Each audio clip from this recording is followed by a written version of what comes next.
So మన జీవితంలో చిన్న చిన్న పరీక్షల ద్వారానే దేవుడు మనం ఏమిటో, మన వ్యక్తిత్వం ఏమిటో, మన ఆత్మీయత ఏమిటో ఆయన గమనిస్తూ గుర్తిస్తూ ఉంటారనే విషయం మర్చిపోకండి. అప్పుడు సంగమా, ఉదయం లేచినప్పటి నుంచి సాయంత్రం పడుకునేంత వరకు దేవుడు మన దగ్గర నుంచి కొన్ని శాంపుల్స్ ఎక్స్పెక్ట్ చేస్తున్నాడు. నిరూపించు,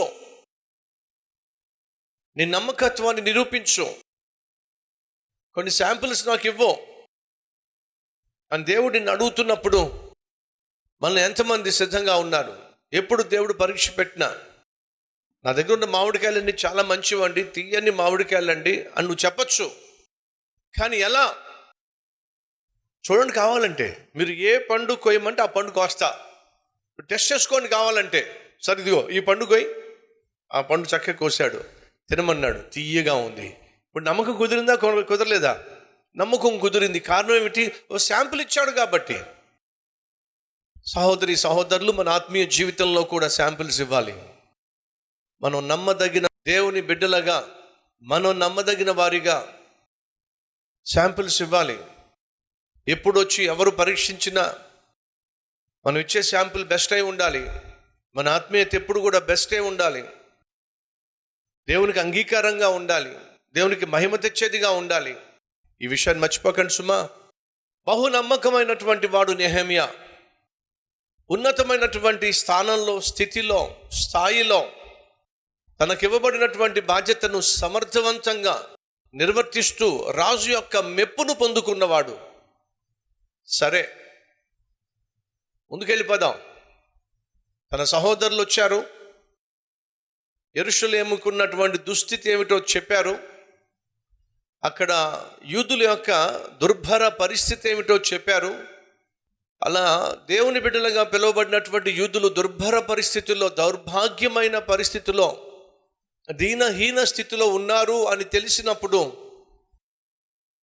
నెహెమ్యా తట్టుకోలేక ఈ మాటలు విన్నప్పుడు 4వ వచనం, నేను కూర్చుండి ఏడ్చి కొన్ని దినములు దుఃఖముతో ఉపవాసముండి ఆకాశమందలి దేవుని ఎదుట విజ్ఞాపన చేసి తిని, తాను బాగున్నాడండి. కానీ ఈరోజు నెహెమ్యాకున్న ఆశ ఏమిటంటే, నేను ఒక్కడనే బాగుంటే సరిపోదు, నాతో ఉన్నవారు కూడా బాగుండాలి, నా వాళ్ళు కూడా బాగుండాలి. సాధారణంగా మనిషికునే తత్వం ఏమిటో తెలుసా? నేను బాగుంటే చాలు, అంతే. స్వార్థం. నాకు ఉద్యోగం వస్తే చాలు, నాకు వివాహం అయితే చాలు. మా అక్కకు అవ్వకపోతే ఏమిటి, మా అన్నకు అవ్వకపోతే ఏమిటి, మా అక్కకు రాకపోతే ఏమిటి ఉద్యోగం, మా చెల్లికి రాకపోతే ఏమిటి, నాకు ఉద్యోగం వస్తే చాలు, నేను స్థిరపడితే చాలు, నేను బాగుంటే చాలు, నాకు పిల్లలు పుడితే చాలు, నాకు సొంత ఇల్లు ఉంటే చాలు. నేను అనేటటువంటి స్వార్థంతో నిండిపోయినటువంటి సమాజంలో సంగమా, సిలువ అని అంటే అర్థం తెలుసా? నేను అనేటటువంటి స్వార్థాన్ని సిలువ వేయటమే నిజమైన క్రైస్తవుని యొక్క జీవితం ప్రారంభం. నీ స్వార్థాన్ని నువ్వు సిలువ వేసినప్పుడు నీలో నుండి సిసలైనటువంటి క్రైస్తవుడు బయటకు వస్తాడు. తన స్థితి బాగుంది, తన పరిస్థితి బాగుంది, తనకే కొదువ లేదు, ఏ లోటు లేదు, అంతా బాగుంది. కానీ ఎప్పుడైతే తన వాళ్లకు పరిస్థితులు బాగాలేదని చెప్పి విన్నాడో, నాకెందుకులే అని చెప్పి మౌనంగా ఉండలేకపోయాడు. ఎందుకంటే నేను ఒక్కడనే బాగుంటే సరిపోతుందా, నా వాళ్ళ సంగతి ఏమిటి? ఈరోజు బహుశా దేవుడు నీతో మాట్లాడుతున్నాడేమో. నువ్వు స్థిరపడ్డావు, మరి తమ్ముడు సంగతి ఏమిటి? నువ్వు స్థిరపడ్డావు, మరి నీ చెల్లి సంగతి ఏమిటి? నువ్వు స్థిరపడ్డావు, మరి నీ వాళ్ళ సంగతి ఏమిటి? ఆలోచించావా? ఆలోచిస్తున్నావా? ఆలోచన రాణిస్తున్నావా? మంచి ఉద్యోగం పొందుకున్నా, మంచి జీతం వస్తుంది, మరి క్షేమం సంగతి ఏమిటి? నశించిపోతున్న ఆత్మలకు అందించాల్సిన సువార్త సంగతి ఏమిటి? మంచి ఇల్లు కట్టుకోగలిగా, మరి దేవుని మందిర నిర్మాణం సంగతి ఏమిటి? ఆలోచిస్తున్నావా? నెహెమ్యాను గురించి మనం జాగ్రత్తగా పరిశీలన చేస్తే నిస్వార్థమైనటువంటి జీవితం. ఒక అడుగు ముందుకు వెళ్దాం. తనతో తన వాళ్ళు బాగోలేదని చెప్పి తెలిసినప్పుడు ఉపవాసం ఉన్నాడు, దుఃఖపడ్డాడు, ఏడ్చాడు, కన్నీళ్లు కార్చాడు. అలా తాను ఏడుస్తున్నప్పుడు, కన్నీళ్లు కారుస్తున్నప్పుడు తనకు తెలిసిన సత్యం ఏమిటంటే, ఎందుకు అసలు మా వాళ్ళు బాగోలేదు. శేషించిన వారు, 3వ వచనం, చెరపట్టబడిన వారిలో శేషించిన వారు ఆ దేశములో బహుగా శ్రమను, నిందను పొందుచున్నారు. ఎందుకు ఈ శ్రమ, ఎందుకు ఈ నింద, అసలు కారణం ఏమిటి అని పరీక్షించటం మొదలుపెట్టాడు.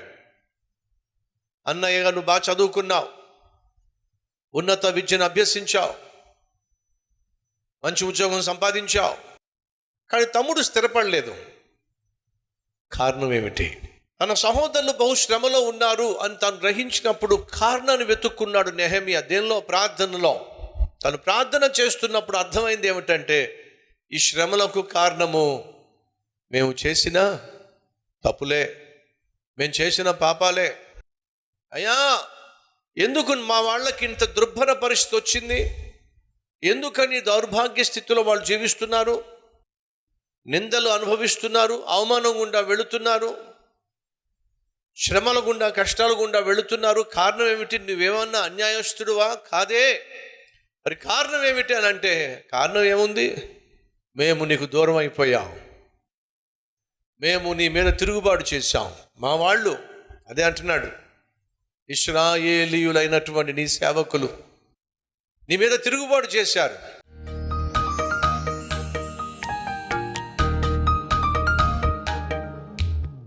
యేసయ్యా, ప్రభువా నన్ను క్షమించయ్యా, తెలుసో తెలియకో చేసిన ప్రతి తప్పును మన్నించు నాయనా, అరికాలు మొదలుకొని నడినెత్తి వరకు నన్ను కడుగుము నాయనా.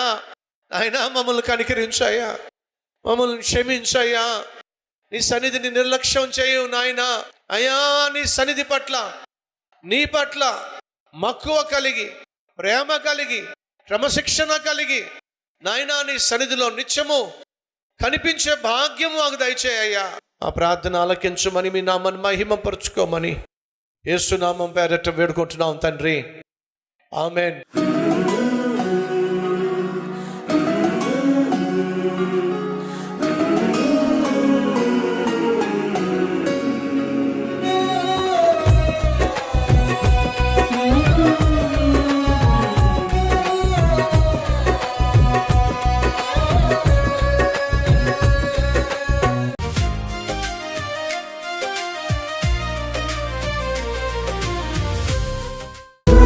డైలీ డివోషన్ మీకు ఆశీర్వాదకరంగా ఉంటే 10 మందికి షేర్ చేయండి, లైక్ చేయండి, ఒక కామెంట్ పెట్టండి.